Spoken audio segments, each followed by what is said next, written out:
What is happening here is that the NPR, which is underway, not in the future, it's underway, is going to become the base document for this future NRC.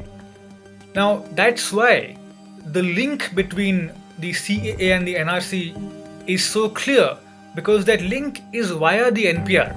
It's not something hypothetical in the future, something vague, but happening right now.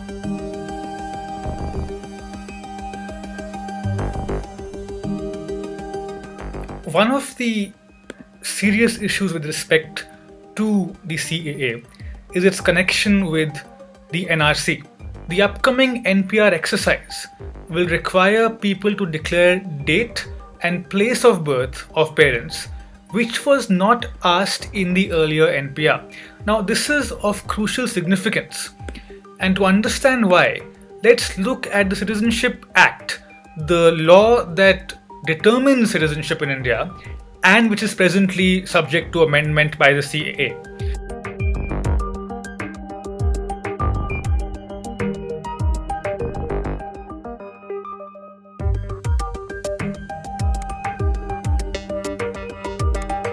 So, for those people who are born after 1987, it's not enough to simply have been born in India, but one of your parents must be a citizen, and if you're born after 2003, then the other must not be an illegal immigrant. And that's why this new demand in the NPR, which requires you to declare the date and place of birth of your parents, is significant, because that matches exactly with what Section 3 of the Citizenship Act prescribes as a requirement of citizenship.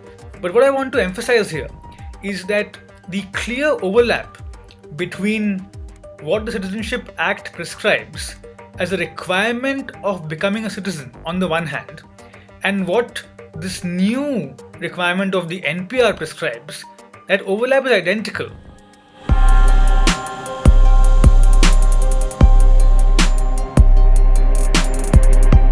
Even though we did pilots on it, India never bothered to implement it until the Kargil War of 1999, when the Pakistani military men have entered India in civilian clothes.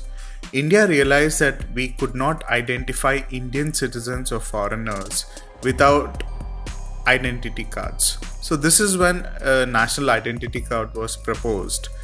And during a conference of chief ministers on internal security in 2001, the National Population Register was pushed.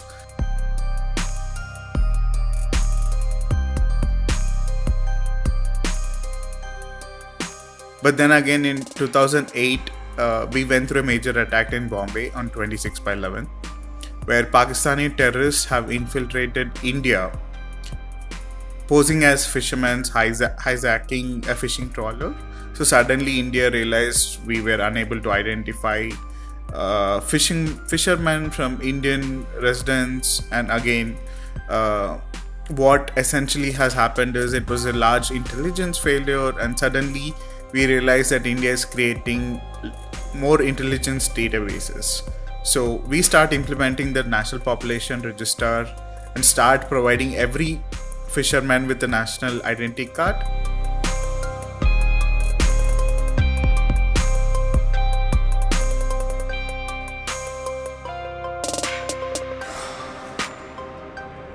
Now, after all of this, during the project, the data which was being collected by the National Population Register and as well as Aadhaar was also shared with the states.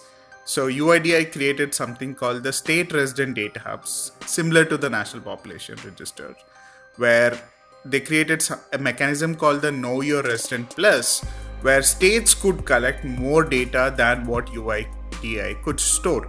So essentially religion and caste information were collected to check how welfare schemes were being implemented. So what you get is the National Population Register also start collecting this KYR plus data for states.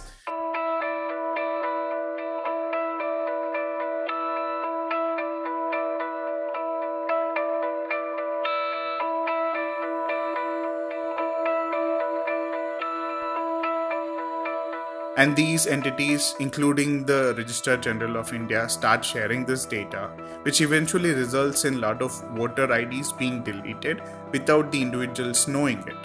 This entire exercise was an illegal exercise. So what you get essentially is, until the Aadhaar Act of 2016 was formulated, there were no regulations and rules, and this was a wild west of data sharing, and nobody knew what happened with the data. So everyone were sharing data between each other until Supreme Court intervened, until the Parliament intervened.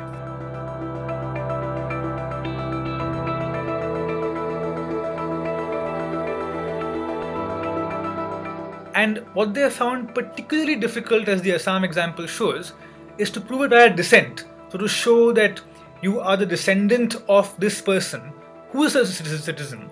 That has led to the most number of difficulties in their starkest form.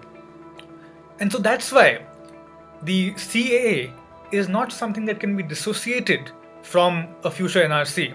But the bridge between the two is the NPR, which is already underway.